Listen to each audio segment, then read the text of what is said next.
Alice in Wonderland by Lewis Carroll. Chapter 1. Down the Rabbit Hole. Alice was beginning to get very tired of sitting by her sister on the bank and of having nothing to do.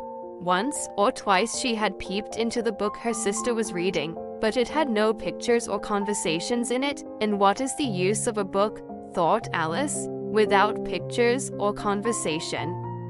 So she was considering in her own mind, as well as she could, for the hot day made her feel very sleepy and stupid, whether the pleasure of making a daisy chain would be worth the trouble of getting up and picking the daisies, when suddenly a white rabbit with pink eyes ran close by her. There was nothing so very remarkable in that, nor did Alice think it so very much out of the way to hear the rabbit say to itself, "Oh dear. Oh dear, I shall be late." When she thought it over afterwards, it occurred to her that she ought to have wondered at this, but at the time it all seemed quite natural. But when the rabbit actually took a watch out of its waistcoat pocket and looked at it, and then hurried on, Alice started to her feet, for it flashed across her mind that she had never before seen a rabbit with either a waistcoat pocket or a watch to take out of it, and burning with curiosity, she ran across the field after it, and fortunately was just in time to see it pop down a large rabbit hole under the hedge. In another moment down went Alice after it, never once considering how in the world she was to get out again.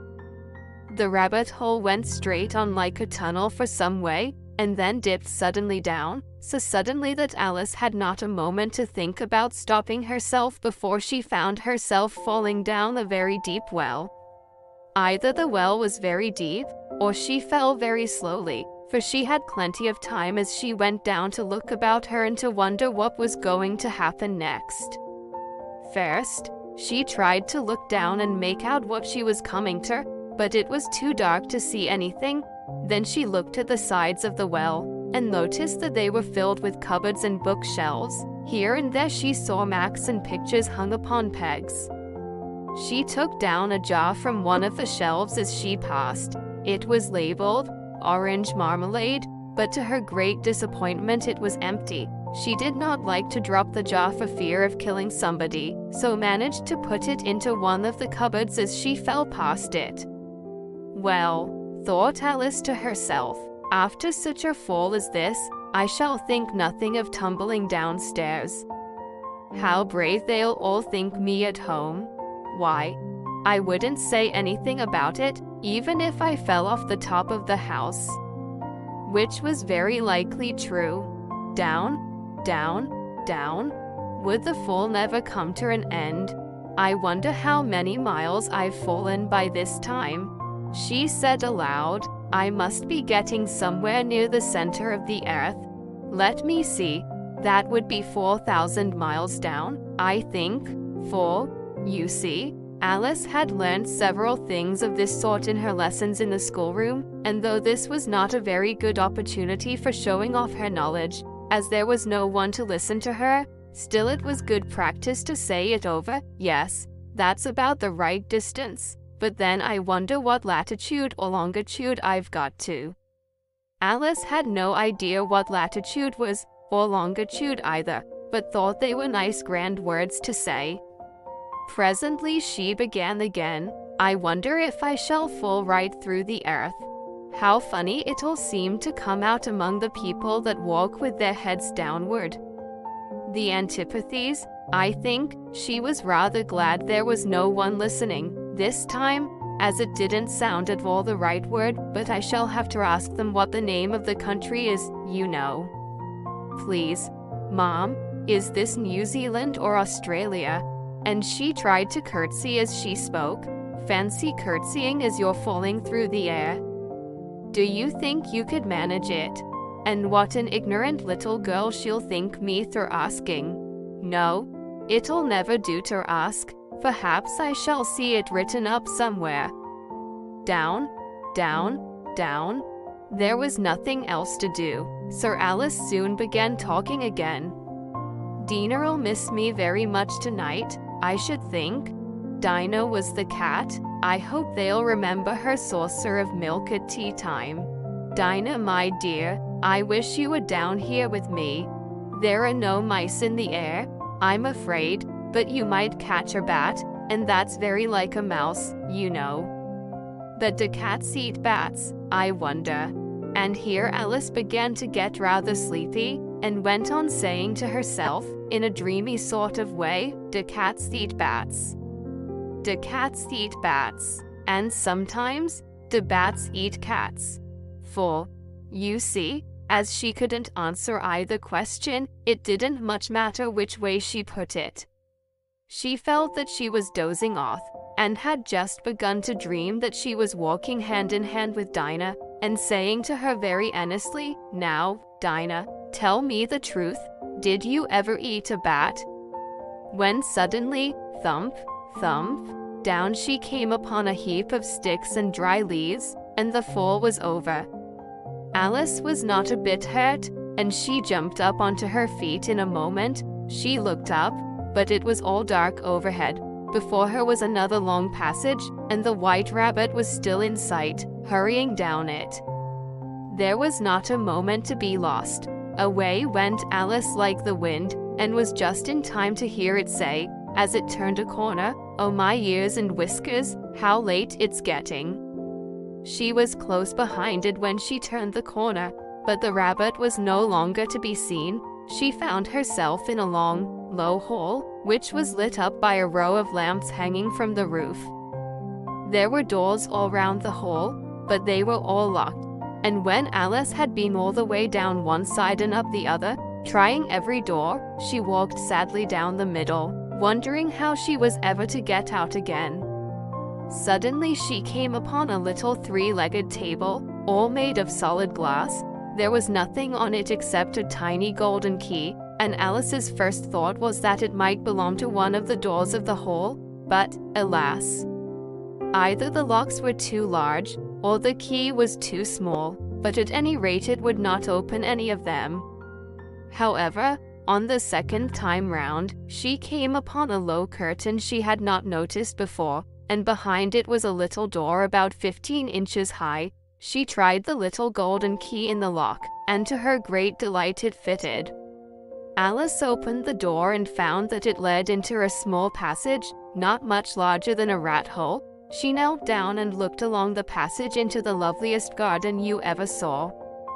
How she longed to get out of that dark hole, and wander about among those beds of bright flowers and those cool fountains, but she could not even get her head through the doorway, and even if my head would go through, thought poor Alice, it would be of very little use without my shoulders. Oh, how I wish I could shut up like a telescope. I think I could, if I only know how to begin. For, you see, so many out-of-the-way things had happened lately, that Alice had begun to think that very few things indeed were really impossible.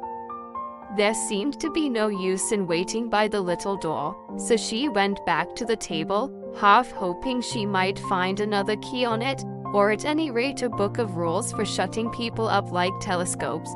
This time she found a little bottle on it, which certainly was not here before, said Alice, and round the neck of the bottle was a paper label, with the words, "Drink me," beautifully printed on it in large letters. It was all very well to say, "Drink me," but the wise little Alice was not going to do that in a hurry. "No, I'll look first," she said, "and see whether it's marked poison or not," for she had read several nice little histories about children who had got burnt and eaten up by wild beasts and other unpleasant things, all because they would not remember the simple rules their friends had taught them, such as that a red-hot poker will burn you if you hold it too long, and that if you cut your finger very deeply with a knife, it usually bleeds, and she had never forgotten that, if you drink much from a bottle marked poison, it is almost certain to disagree with you, sooner or later. However, this bottle was not marked poison, so Alice ventured to taste it, and finding it very nice, it had, in fact, a sort of mixed flavor of cherry tart, custard, pineapple, roast turkey, toffee, and hot buttered toast. She very soon finished it off. "What a curious feeling," said Alice. "I must be shutting up like a telescope." And so it was indeed. She was now only 10 inches high, and her face brightened up at the thought that she was now the right size for going through the little door into that lovely garden. First, however, she waited for a few minutes to see if she was going to shrink any further. She felt a little nervous about this, for it might end, you know, said Alice to herself, in my going out altogether, like the candle. I wonder what I should be like then. And she tried to fancy what the flame of a candle is like after the candle is blown out, for she could not remember ever having seen such a thing. After a while, finding that nothing more happened, she decided on going into the garden at once, but, alas for poor Alice. When she got to the door, she found she had forgotten the little golden key, and when she went back to the table for it, she found she could not possibly reach it. She could see it quite plainly through the glass, and she tried her best to climb up one of the legs of the table, but it was too slippery, and when she had tired herself out with trying, the poor little thing sat down and cried. "Come, there's no use in crying like that," said Alice to herself, rather sharply. "I advise you to leave off this minute." She generally gave herself very good advice, though she very seldom followed it, and sometimes she scolded herself so severely as to bring tears into her eyes, and once she remembered trying to box her own ears for having cheated herself in a game of croquet she was playing against herself, for this curious child was very fond of pretending to be two people. But it's no use now, thought poor Alice, to pretend to be two people. Why? There's hardly enough of me left to make one respectable person. Soon her eye fell on a little glass box that was lying under the table. She opened it, and found in it a very small cake, on which the words, "Eat me," were beautifully marked in currants. "Well, I'll eat it," said Alice, "and if it makes me grow larger, I can reach the key. And if it makes me grow smaller, I can creep under the door. So either way I'll get into the garden, and I don't care which happens." She ate a little bit, and said anxiously to herself, "Which way? Which way?" holding her hand on the top of her head to feel which way it was growing, and she was quite surprised to find that she remained the same size. To be sure, this generally happens when one eats cake, but Alice had got so much into the way of expecting nothing but out-of-the-way things to happen, that it seemed quite dull and stupid for life to go on in the common way. So she set to work, and very soon finished off the cake.